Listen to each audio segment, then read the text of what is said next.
Yes. वंदो चरण सरोज गुरु मुद मंगल आधार। जैसे वत नर होते हैं भव सागर से पार। गुरु जी के सुमिरन मात्र से नाशत विघ्न अनंत। तासे सर्व आरंभ में रावत है सब संत। आप प्रगटे इस जगत में जीव काज सुधारने।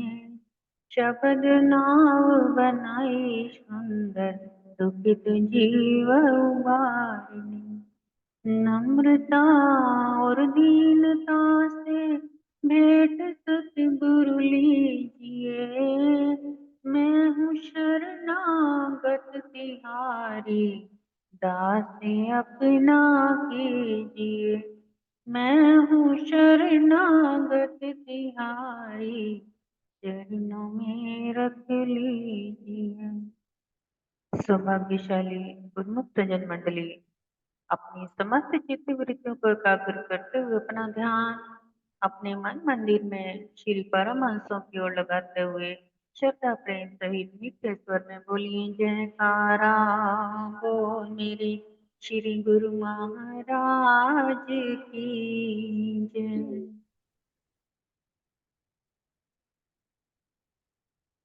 गुरुमुखो, पिछले सत्संग में जो आपने सुना था कि जो हमारी रूह आत्मा है वो कहाँ पर कैसे निवास करती है जब हमारे श्वास पूरे हो जाते हैं। तो आपको बताया था कि जिस प्रकार के हमारे अपने कर्म हैं उसी प्रकार की जिस प्रकार की भक्ति है उसी हिसाब से हमें जो रूह आत्मा को स्थान दिया जाता है। तो जब तक जैसे कि जितनी ज्यादा पावन पवित्र आत्मा होती है भक्ति लीन आत्मा होती है तो उसको शरीर इतनी आसानी से नहीं मिलता। कारण एक तो ज्यादा भक्ति वाला जो होता है उसको आसानी से शरीर इसलिए नहीं मिलता क्योंकि उतनी भक्ति वाली उतनी पवित्रता वाली कोई ऐसी एक माँ उसको चाहिए जो उसको जन्म दे सके मनुष्य जोले। और ऐसी माँ जब तक से नहीं मिलती है तब तक उस रूह आत्मा को अपने प्रभु के दरबार में किसी तीर्थ स्थान पर रहना पड़ता है सूक्ष्म रूप। और वो सूक्ष्म रूप जो है जब तक दरबार में रहता है तब तक वो सूक्ष्म रूप में ही कार्य सेवा कार्य जो भी उसके होते हैं बकाया रह जाते हैं वो पूर्ण रूप से करता रहता है। जैसे आपको बताया था कि जो दो रूहें आत्माएं संत जी के पीछे बैठी सत्संग सुन रही थी। इसी प्रकार से एक बारी सत्संग चल रहा था तो उस सत्संग में एक गुरमुख भक्त्यानी भी बैठी थी। अब उस गुरमुख भक्त्यानी के अंदर एक मुसलमानी आत्मा जो थी मुसलमान की आत्मा बैठी हुई आई थी। और वो सत्संग में बहुत लीन था। और जैसे ही सत्संग समाप्त हुआ तो उसने उन संत जी के चरण पकड़ने की कोशिश करी माथा टेका।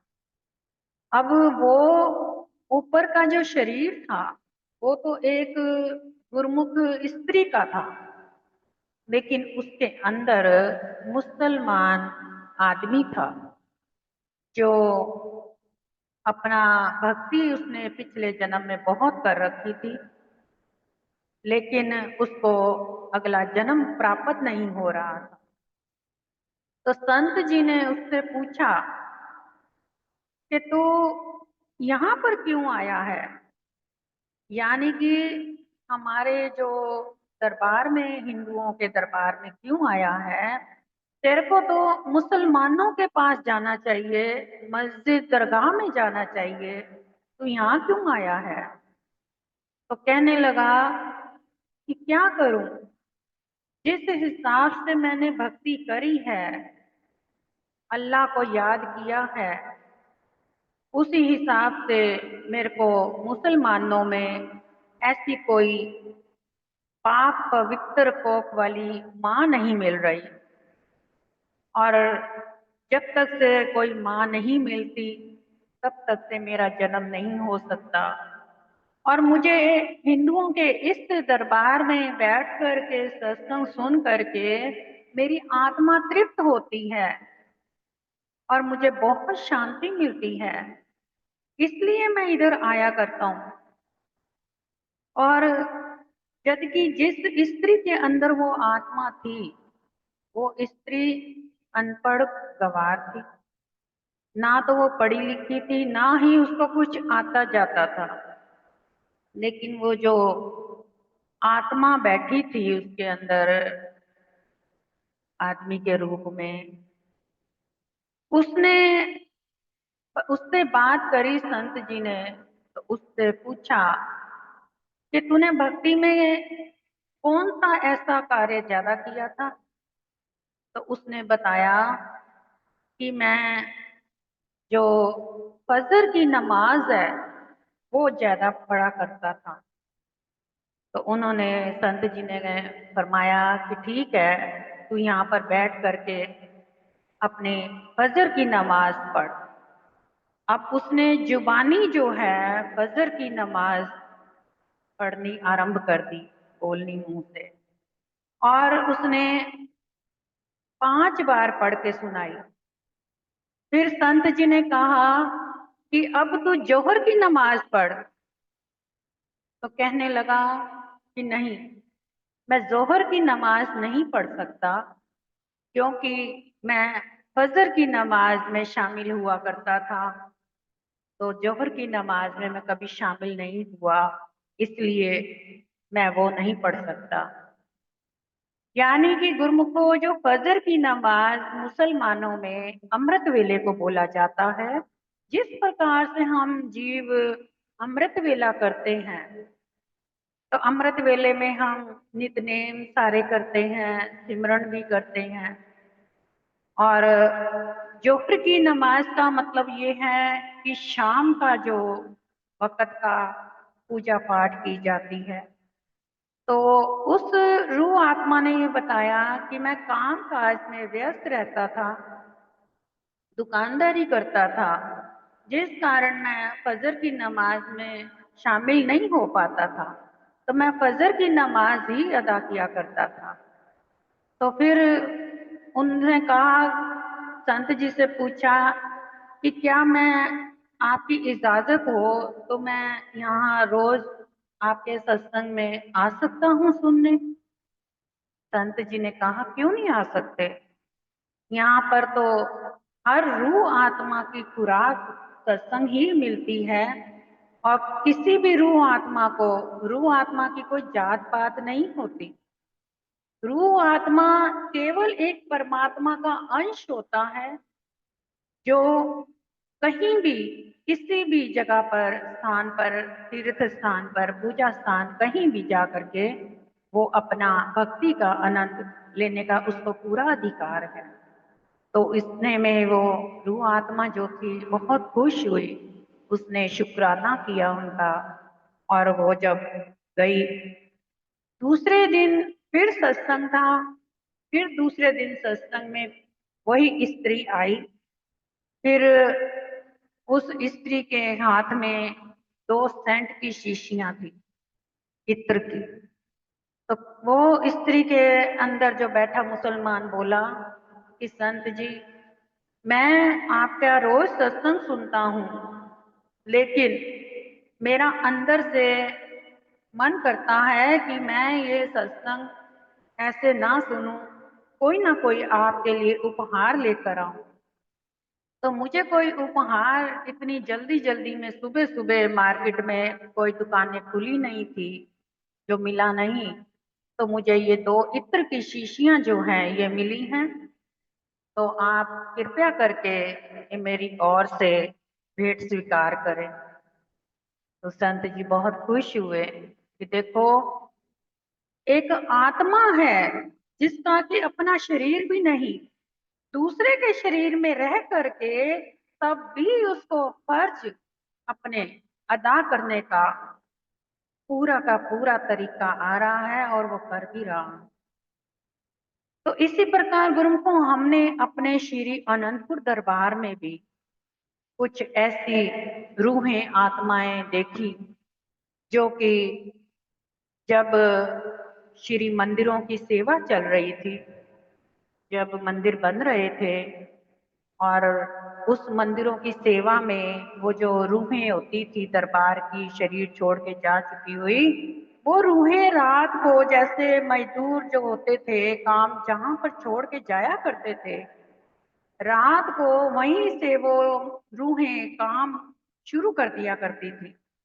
अब रात को क्या होना कि बहुत तेज तेज आवाजें आनी। कैसी आवाजें कि जैसे कोई मशीन चल रही है, सीमेंट वगैरह सारा कोई मलबा तैयार किया जा रहा है, ईंटें पत्थर तोड़ने की आवाजें आ रही हैं, मलबा ढोने की आवाजें आ रही हैं। इसी प्रकार से तसले जो जो कुछ जिसमें सीमेंट डलता था वो बर्तनों की आवाजें आती थी।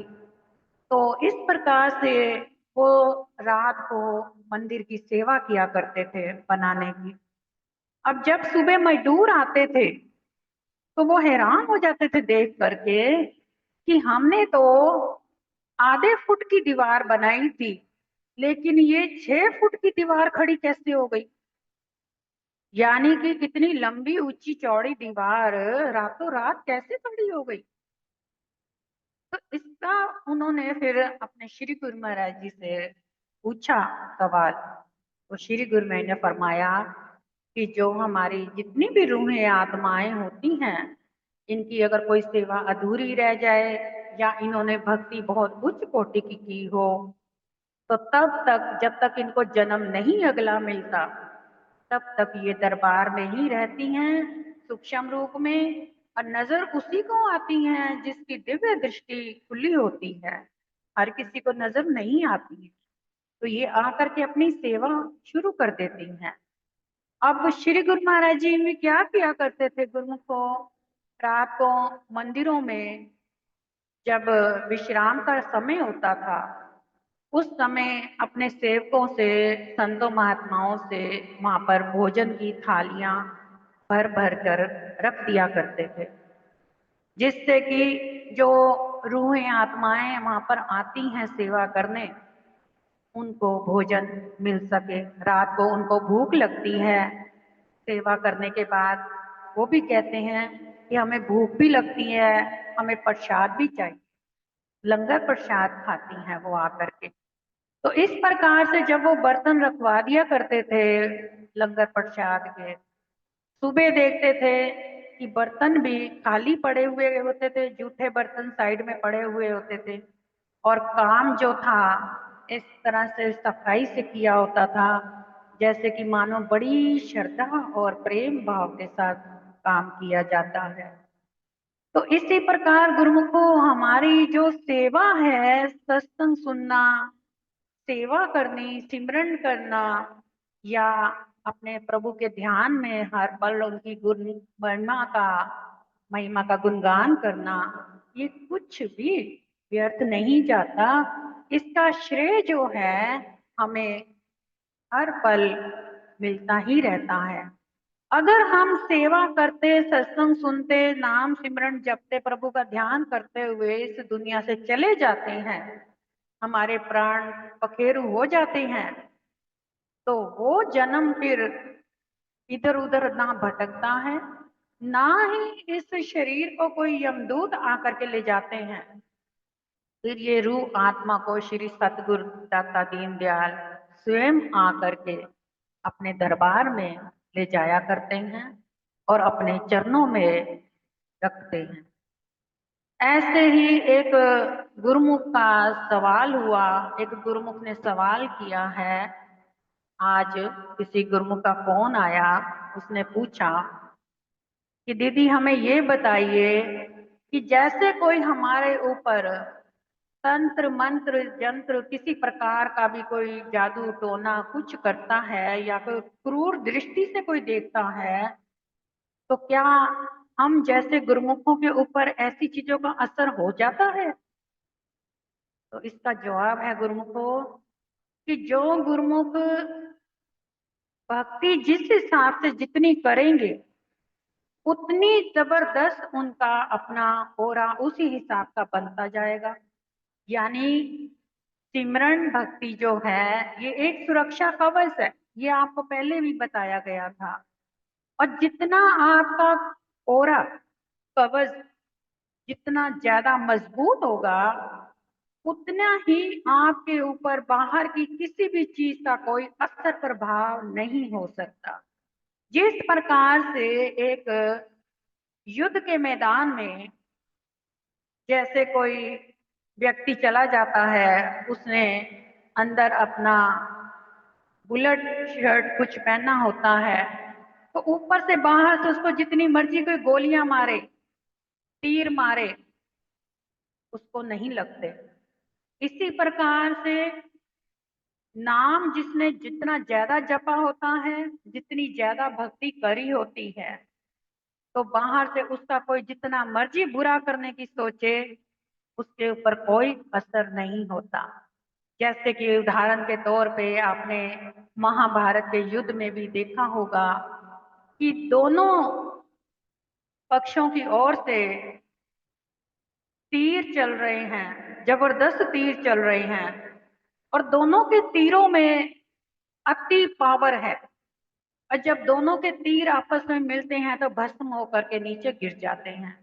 या फिर जिसके अंदर ज्यादा पावर होती है उसको सामने वाले का तीर कुछ नहीं कर सकता, वापिस उसका तीर उसी को जाता है।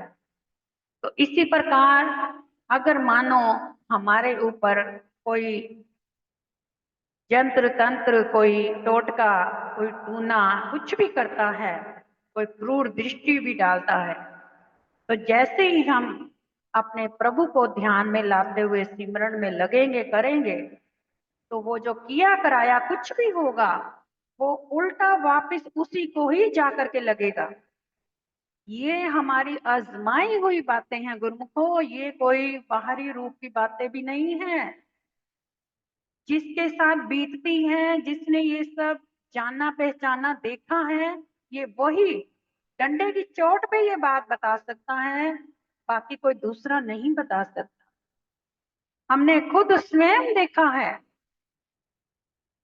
कि करने वालों ने जो जो कुछ भी किया उल्टा जा करके उनके घर वापिस गया वो, और ऐसा गया कि घर को आग तक लग गई उनके। हमने बहुत कुछ देखा है और महसूस भी किया है। तो इस प्रकार से गुरुमुखों आप कभी भी निराश नहीं होना, भक्ति अपने श्रद्धा प्रेम भाव से जुड़े रहना। चाहे बाहर का माहौल कैसा भी हो, कोई किसी के बारे में क्या बोलता है, क्या करता है, क्या सुनता है, इसमें आपको ध्यान नहीं देना। इससे क्या होता है कि हमारी जो भक्ति है वो छिन्न हो जाती है, फिर से हमें नए सिरे से भक्ति करनी पड़ती है। इसलिए अपना कर्म नेक कमाई का करते रहो, और उस नेक कमाई से जुड़े रहेंगे तो आपका इस जीवन में कल्याण हो सकता है। वरना आप फिर 84 में ही भटके रह जाएंगे। तो अपना कल्याण इसी जन्म में करें, परमात्मा का ध्यान करते हुए, सिमरन नाम जपते हुए। तो गुरुमुखों, आज आप सभी गुरुमुखों को हमारे श्री श्री 108 श्री परमहंस दीनदयाल षष्ठम पातशाह जी के शुभ जन्म दिवस की लाखों लाख बधाई हो। और साथ में हमारे पूज्य दर्दी महाराज जी के भी शुभ जन्म दिवस की बधाई है, जबकि उनका भी शुभ जन्म दिवस का भी एक महत्व है। हमारे पूज्य दर्दी महाराज जी का, उनकी अपनी जो जन्म की तारीख है उनको स्वयं भी मालूम नहीं है, ना थी। जब उनसे पूछा गया, उनका जब पासपोर्ट बनवाना था, तो जो सेवक थे, गुरुमुख सेवक, उन्होंने उनसे पूछा कि महाराज जी, अगर हम पासपोर्ट बनवाते हैं तो उसमें आपकी जन्म तारीख जो है वो दर्ज होगी, तभी तो आपका पासपोर्ट बनेगा, नहीं तो कैसे हम बनवाएं।